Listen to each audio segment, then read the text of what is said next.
Again, for any of y'all might have come in later, if you need access to the Wi-Fi, it's judicial guest, and the password is H.201407.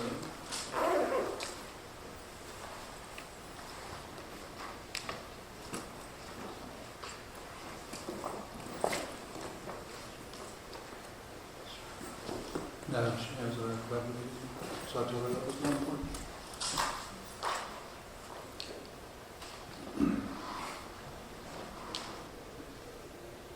Good afternoon. My name is Veronica Strong, and I am the Hub Coordinator and Purchasing Lead for the Office of Court Administration. I will lead this conference as we commence. If we have anybody towards the back, we do have a tape recorder. If you don't mind, like school, you sit up front a little bit so that way we can hear your questions and probably provide the answers for you. We would appreciate that. Also, did everybody sign in at front? That we had a table out there that everybody could sign their name and their email, provide their email address as well, if you don't mind. If you haven't had a chance, if you don't mind doing that before we leave today, that would be appreciated. Just some general information, housekeeping, if you don't mind turning off your cell phone, only because we are going to be recording the questions and we may have an interruption with the cell phone and we may not clearly hear the question and or the answer. And we want to be able to post these. We will be posting these on our OCA website and the Electronic State Business Daily once we have the answers to your questions. Communication with OCA during this process will be myself. If you have any additional questions after the questions today, please email me. It is on the RFO if you're needing that right away. It's bstrong@txcourts.gov.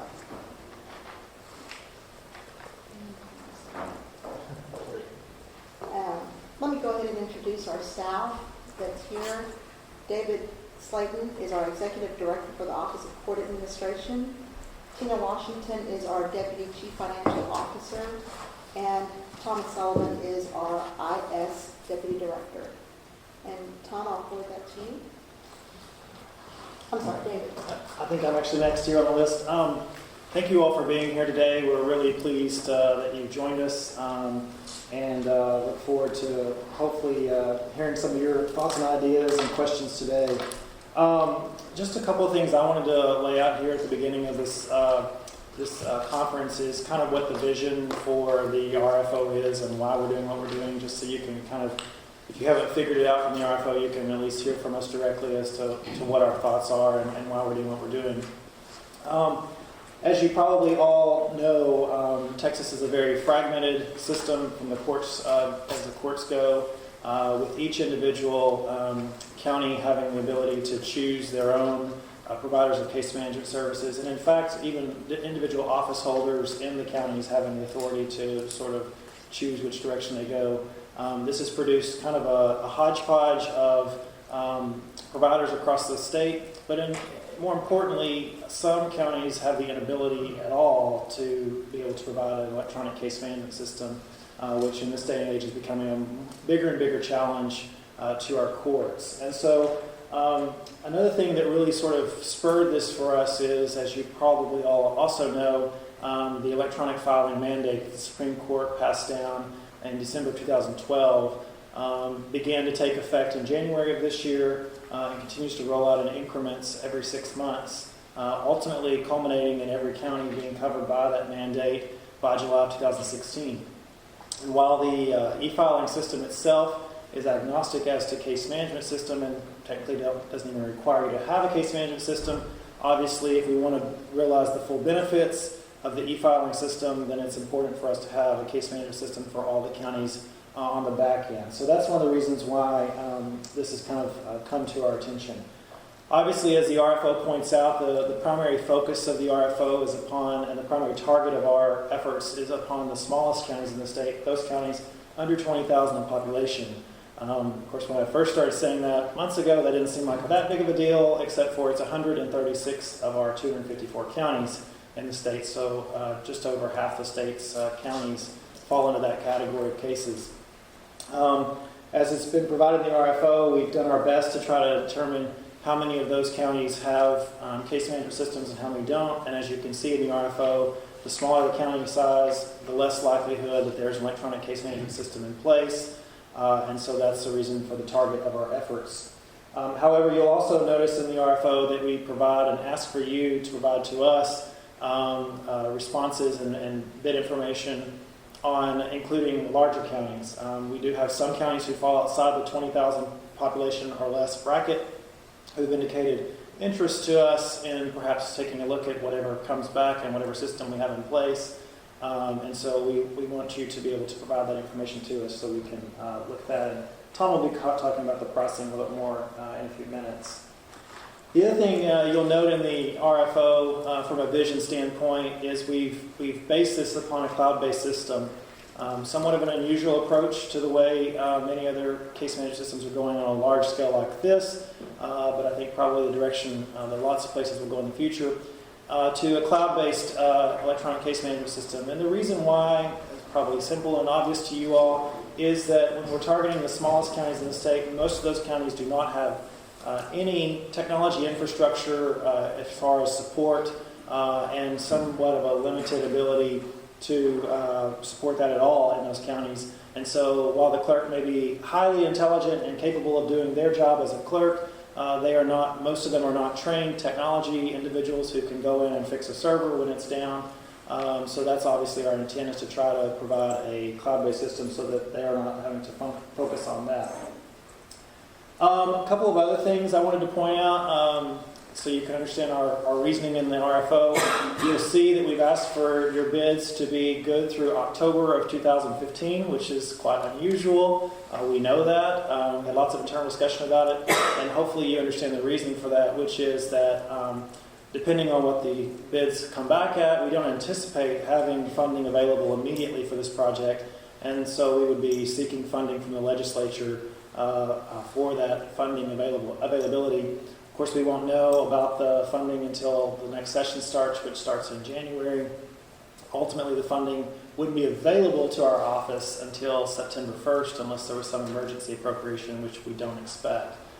So September 1st is when we'd have the funding available to actually begin paying. So we're trying to keep the bids good throughout that process so that we can go into the legislature with an actual amount that we say, if you give us this amount of money, we can deliver on this this project that we're working on.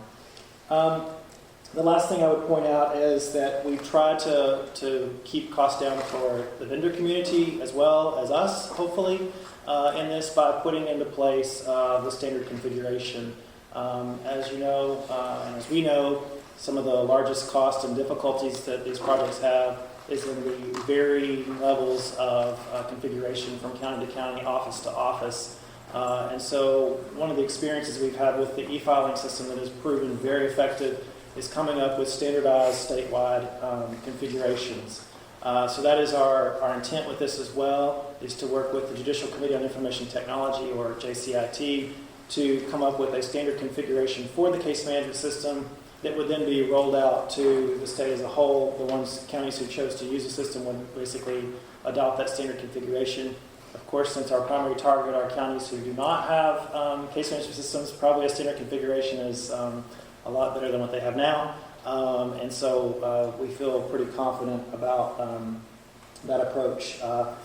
Obviously, from a visionary standpoint as well, one of the things that we did do is to allow for counties who might want to go outside of the standard configuration to do so, but at their own expense, which is why we've asked you to provide information about, if counties wanted to do that, how they would go about doing that and the cost involved in that. So those are just kind of the basic vision. We obviously, as the RFO states, would like to have at least one county on the system by January of 2016. Obviously, the primary target being counties under 20,000, all those counties will be mandatory e-filing by July of 2016, so it gives us a little bit of a buffer, short buffer of 6 or 7 months to try to get all those counties on that are interested, that are affected by that mandate in July. So it's an aggressive project, we understand that, but we feel confident that we can get this done with your help. So that's generally the vision, and I'm going to turn it over now to Thomas, who's going to talk about kind of the technical side of it and some more information from the RFO itself. Good afternoon. So as David mentioned, we're looking for a cloud-based system. In your proposal, we're looking for information on what you expect to be the minimum bandwidth requirements. As we state in the proposal or in the RFO here, there are some counties that may currently only be running at a DSL level, and so we just need to understand what the requirements are going to be if the counties are able to beef up their bandwidth, and that's something we need to work with them on. Also, kind of want to point out just a few highlights in here. So we're looking for a 99.9% monthly average of availability. And we kind of talk about some of the details of that in here. The bulk of the document is the functional requirements, and they're intermingled, but there's really two different types of requirements we're looking for here. For the base system, that would be all of the requirements that are listed in here that are not starred. Any of the requirements that have a star next to the number, those are requirements specific to the Texas Indigent Defense Council. Texas Indigent Defense Commission, and those we're going to want to have priced out separately, and I'll show you that when we get back to the pricing submission. So there's pages of different requirements, but every now and then you'll run into a section of them that pretty much the entire section is going to be starred. Starting in 360, there's a group of them there, and then there's going to be more, I believe, throughout the document. And so those would be the ones specific to TIDC.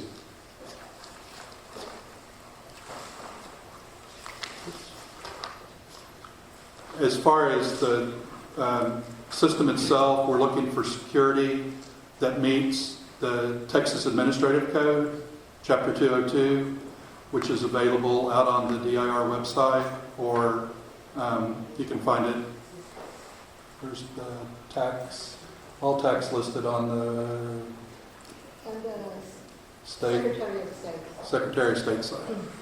I always go to it through DIR, but you can also get to it there. And so there's specific requirements listed here. The data needs to be encrypted both in transmission and at rest. We're looking for a data center that's SSAE 16 compliant and located in the United States. We would like the primary data center to be hosted within Texas, but that's a preference, not a requirement. We're going to need security logging, incident reporting, authentication and access control, pretty much the standards for developing a big system. The system's going to need to be able to interface with the current e-filing system, efiletexas.gov.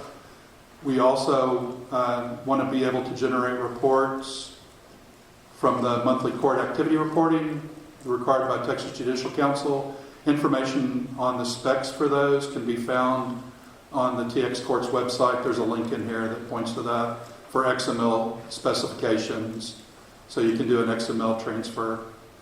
And then finally to DPS for their NCIC or NICS system, and we have information here, a link for their specs for their file format as well. Training is going to need to be provided by the vendor for the end users, and you should assume that these users are probably not all technically adept. So they'll need to have something that's kind of a little bit simple for them to access. We're also looking for a service desk or customer support that's run 7 a.m. to 7 p.m. to cover both Central and Mountain time zones.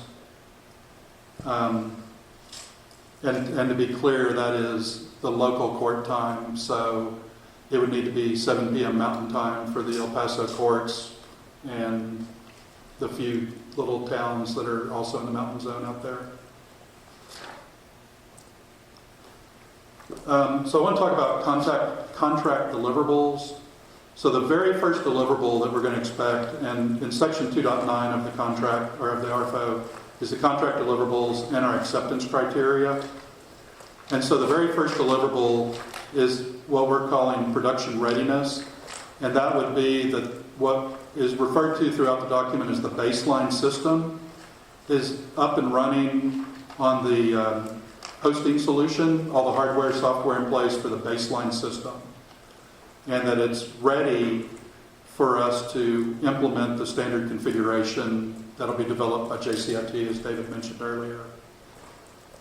The second deliverable, and that first one is just a one-time deliverable of the base system. The second deliverable is going to be a per county deliverable of whatever additional infrastructure is needed to support counties, plus having the JCIT standard configuration implemented, and the system implemented, trained on, and go live. And I believe, as David mentioned earlier, we need to have 8 county live in January of 2016. Along with, so deliverable 1, and then 8 county from deliverable 2, all by January 1 of 2016. Then the third deliverable is going to be the ongoing maintenance and support costs.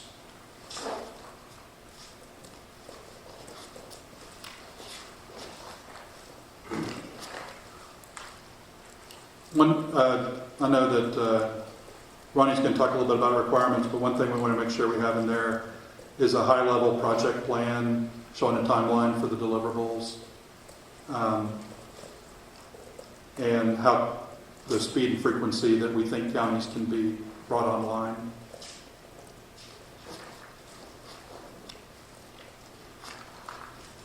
And the other area I really wanted to focus on is the pricing submission, which, if you're reading along, starts on page 57, Exhibit A. And there's a clarification, and we'll have this posted to the website, but there's a typo. On deliverable 1, production readiness, it says one-time cost per county population group.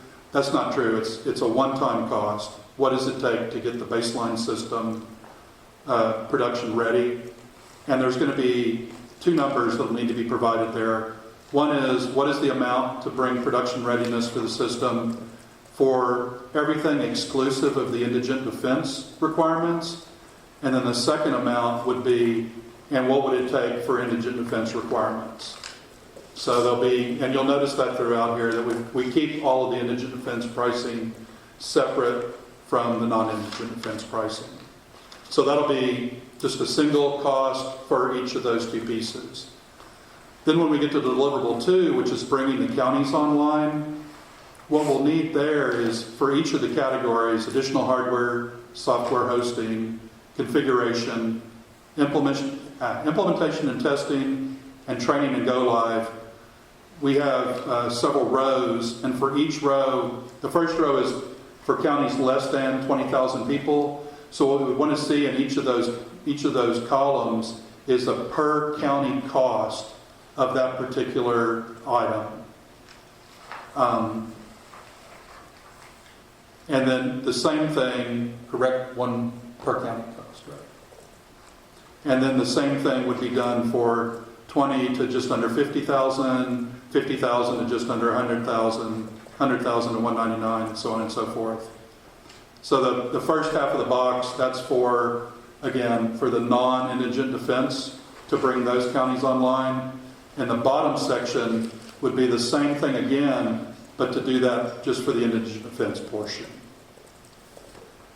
And then deliverable 3 has the same rows again, but the columns are based on the percentage of counties that are participating. So you would want to put in your ongoing quarterly cost per participating county at the less than 20% mark.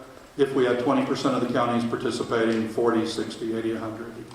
And then again, do that by each population separation, and then again separately for indigent defense. So if we haven't totally confused you with that. Yes, sir? And that is cost per county. Yes, sir. Right. For each of those, for each cell, it would be a cost per county for that XY axis. 20% of counties participating, let's use round numbers, there's 100 counties, and 20 will participate, that's a one cost times 20. And if there's 40 counties participate, not 100, that would be in 40% percentile, and it'll be 40 counties times that price, right? Right. I mean, it's going to be, I mean, there's 136 counties in that first slice, so it'd be a little different than Australia. But yes, that, in general terms, that's how it would be set up. You should list in deliverable 2 and 3 a cost per county in those Yes. columns and rows. And we understand that if 20 of them participate, that's a cost times 20. Yes. And then the final piece, not actually a deliverable, but the final piece we went on the pricing submission. If you plan to offer the ability for counties to deviate from the standard configuration, we would like to see a schedule of the fees that you would charge the counties for development installation and professional services to support those add-on costs, or the add-on requirements, I should say. Yes, sir. And these fees are going to be paid for by each county? Yes.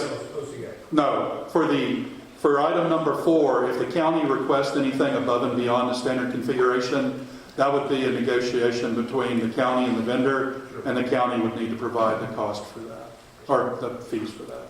Funding. Deliverable 2 and 3, is it going to come from OCA? Everything else comes from Office of Court Administration, 1, 2, and 3. Yes, sir.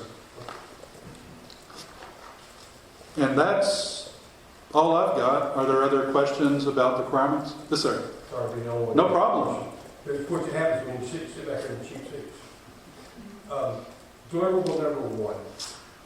I know you had a date for January 16 for the deliverable number 2. You have a date for deliverable number 1? It would need to be in place by January 1st so that a county could be online. But other than that, there is no specific deadline for that particular item.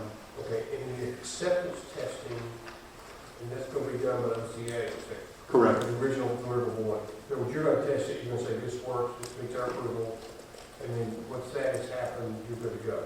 Yes. Yes, sir. Back to the individual pricing per county, and how do you, when it comes to like equipment, the variations in the size of the office, like, maybe just 1 or 2 people in one particular office, and an office might have 7. So is that desktops, printers? No. You would not be providing equipment at the courthouse. You would only be providing the back-end equipment, the hosting equipment for the software. Okay. The counties will have to come up with the equipment outside of this contract.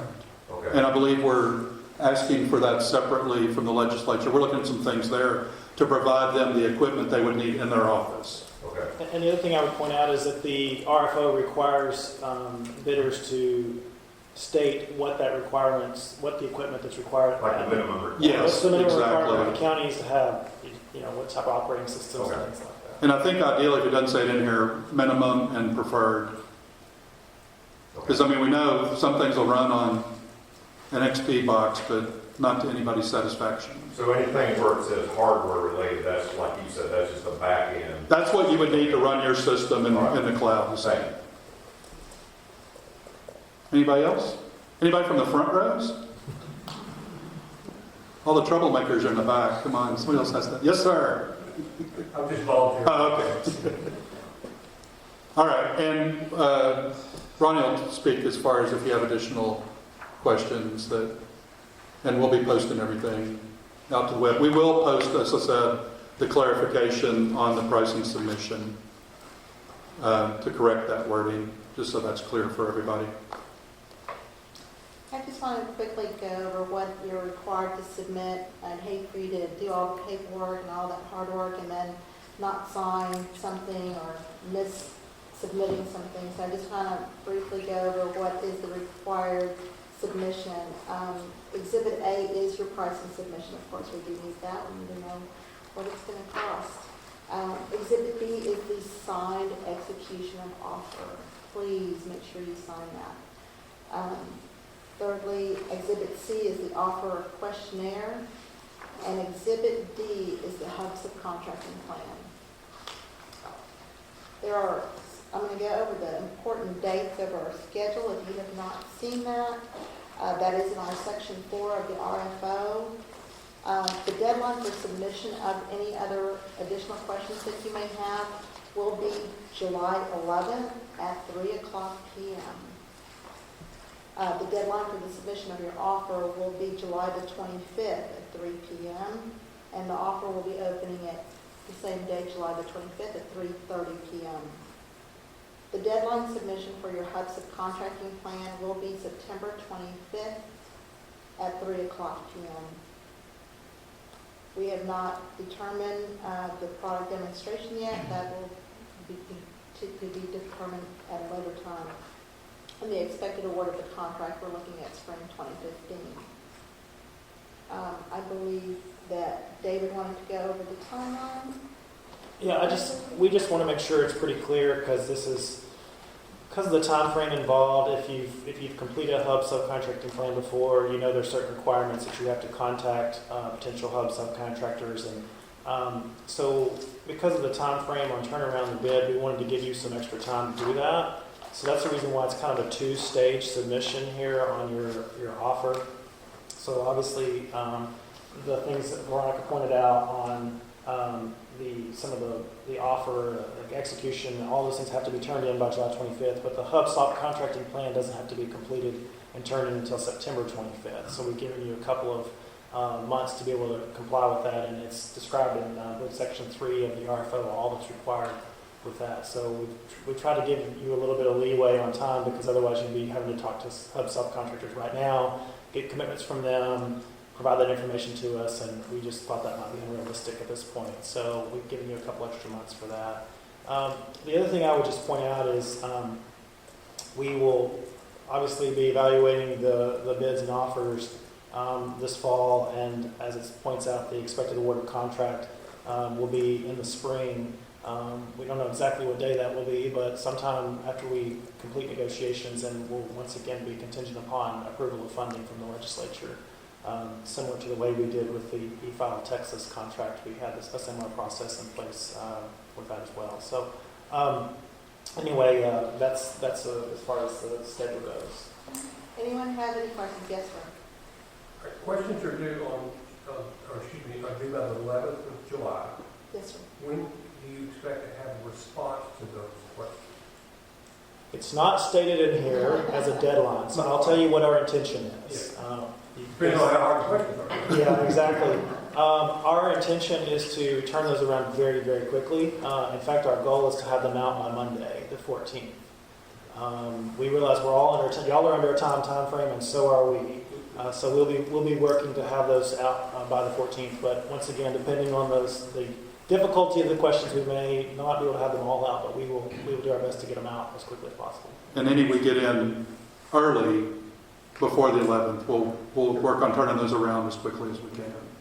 Which leads me to my next question, which is, you released this on July 1st, and I don't know about you, but I got shot at cannon through my office last week and not hit anybody. So nobody was there, and realistically, we got another 2 weeks to get a response for 1,006 items. Could you consider extending the due date at least 7 days, maybe 14? Because it's quite a crush on. We realistically have 2 weeks to respond to this, a working time. We understand it's a tough time frame. Just to be real honest with you, part of the issue here that we're looking at as well is we have a time frame too. We have a legislative appropriations request that's due to the legislature in August. So we're trying to get some information from all of you as to what the potential costs might be so that we can put some information into our legislative appropriation, which is the reason why we have the very aggressive time frame. But we will take your request under consideration. We do have the ability in the RFO to extend dates if we need to. We will take it under consideration, but at this point, I think we're not committing to change the date at all at this point. Any other questions? Just clarification on the RFP scoring process. So there's a large percentage associated with the costs. I believe it's a 30% factor. You know, the focus of this RFO is towards the small counties, the under 20,000 population. As you are evaluating scoring criteria, as you're evaluating the score, what are you looking at? Are you looking at the under 20,000 population specifically or in its entirety? If you could give a little more direction on what you're looking at for the scoring criteria.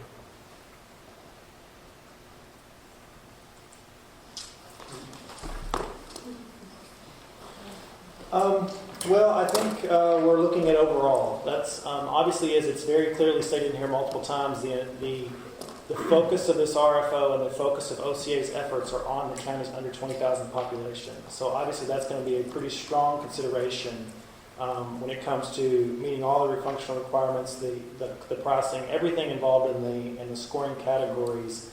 Obviously there's going to be a pretty strong focus there because that is the primary focus of the RFO.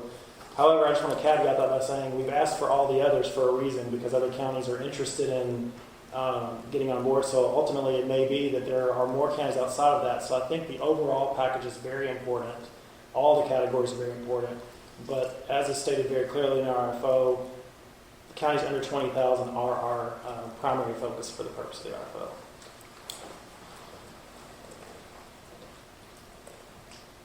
Yes, sir. Realizing we can't forecast the future and legislatures can be kind of fickle in their priorities and what they're going to do in the next session, do you think this is a priority for them? And do you have any general idea what their expectations are for a budget, or it's going to be totally dependent on the RFO responses as far as requests? Oh, predicting the legislature, always a difficult challenge. The legislature has responded in the past in differing ways to requests from our office. I will say that there is a receptiveness to this concept. We've spoken to members of the legislature on this issue, and they are sympathetic, especially to the smaller counties, which may not be able to ever fund a case management system on their own. In the past, as with for instance, the e-filing system, they provided a fee-based funding. So really there's no general revenue appropriation to the e-filing system that we pay for. It's all done through a fee. I don't know if that's what they will choose or not. But I think, obviously cost is very important. If the cost is exorbitant, then we may not be successful. If the cost is, in their eyes, reasonable, I think we have a pretty good shot at this. The other thing I would say is from a budget, if you read what the comptroller is saying and others are saying, there is going to be a surplus of funding available to the state of Texas when they come into the session in January. Of course, different people want to do different things with that money, so who knows what will happen with it. But there is expected to be a surplus. We are not in a budget deficit situation like we were maybe a few years ago. So it is reasonable to believe that there will be funding available for these type of projects.